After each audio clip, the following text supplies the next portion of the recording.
Hello, everybody, and welcome to the December 11th, 2018 edition of the Ephrom Josine Show.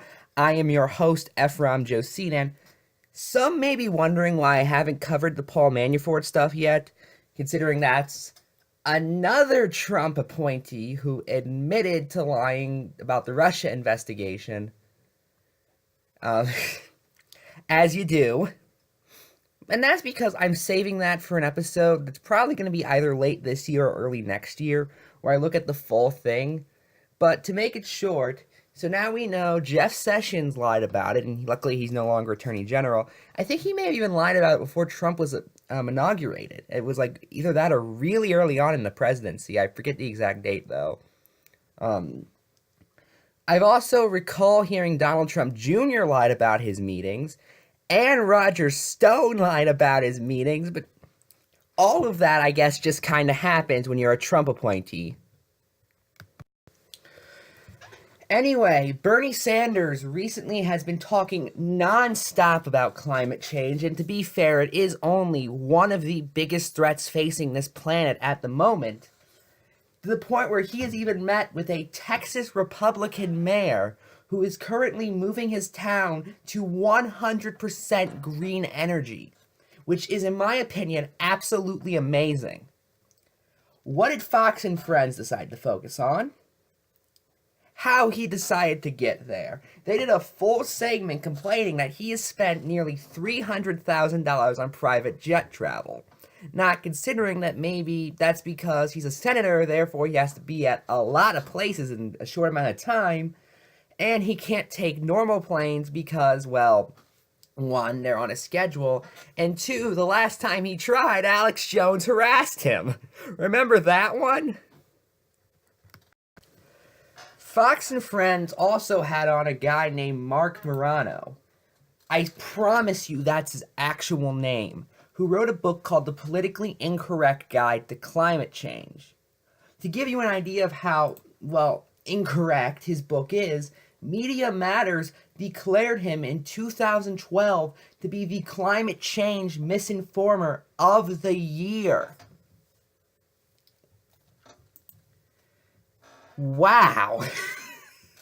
That takes a lot of work.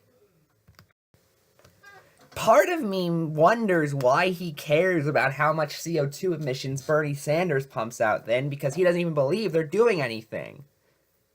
But I digress. And by the way, the parts of him trying to sell his book that you can find on Amazon are just him saying, "Look at how hated I am."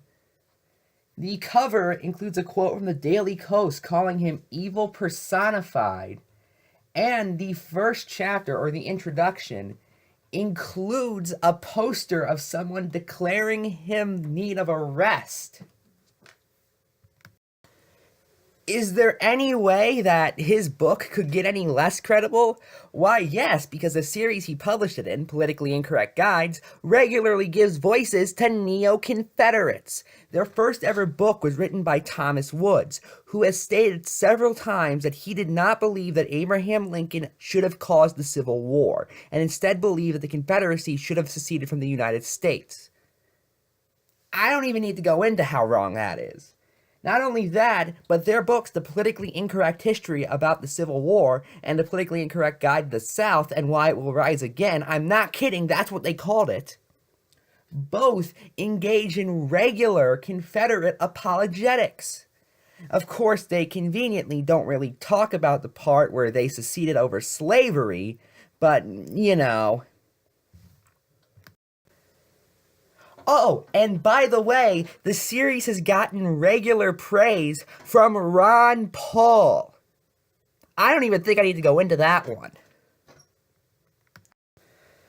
The claims made on the very first page of his book are just completely inaccurate, for the record. His little "did ya know" includes the purported 97% scientific consensus on climate change was, quote, pulled from thin air. Well, then explain why at least 97%, closer to 98%, of peer-reviewed studies about climate change have determined that it's real and humans are causing it. Over 750 skeptical scientists were featured in a Senate Environmental and Public Works Committee report. Didn't the part didn't a bunch of scientists find like more people who were also scientists and named Steve specifically who agreed with them than they did people on your side?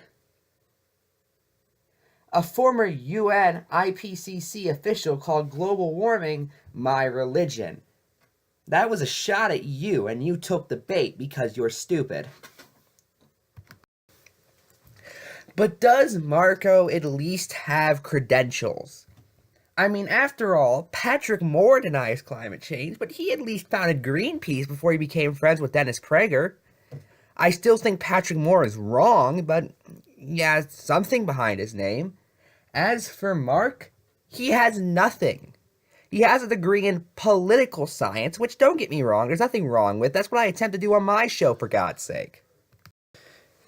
However, his website is exclusively dedicated to climate change. Meanwhile, he himself is not a climate scientist. So, at best, he's not entirely qualified to speak on the issue. Now, mind you, I'm not a scientist either. However, I at least go with what the majority of scientists say.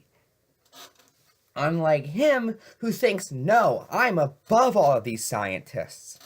And I, therefore, am going to tell you the truth in my book, The Politically Incorrect Guide to Climate Change.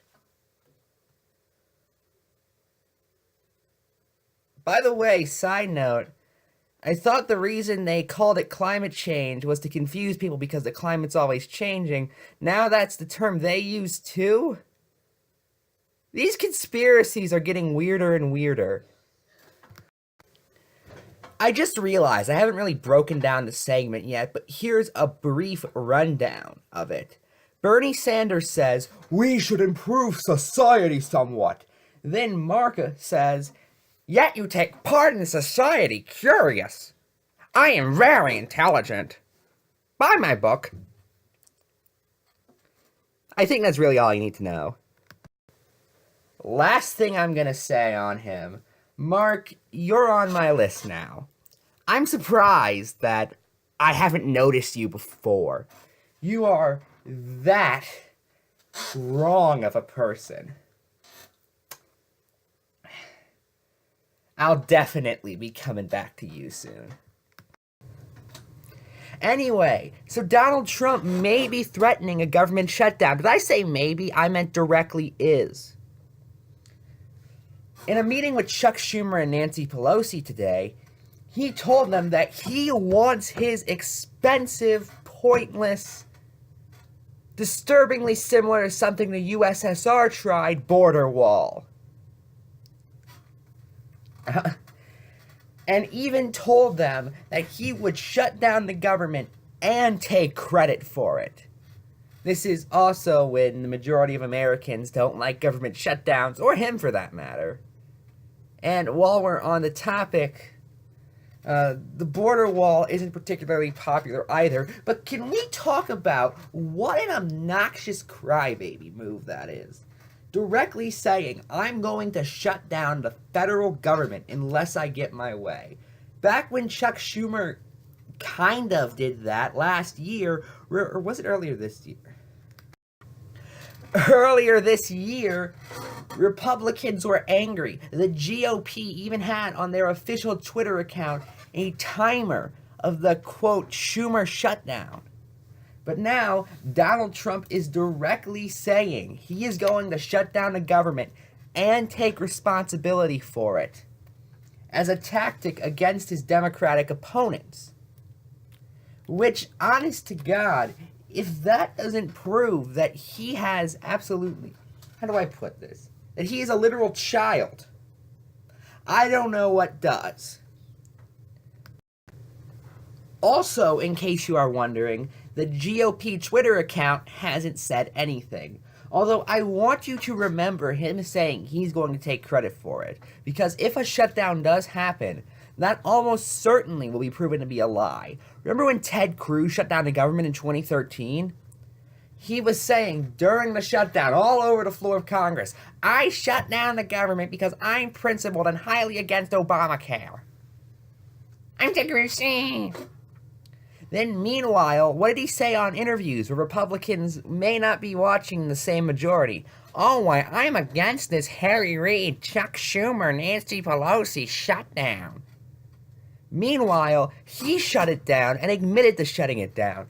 He even said he was against government shutdowns during the 2018 government shutdown, despite the fact last time he shut it down. This is like Newt Gingrich complaining about government shutdown. Wait, did that actually happen? I'm Ephrom, and good night.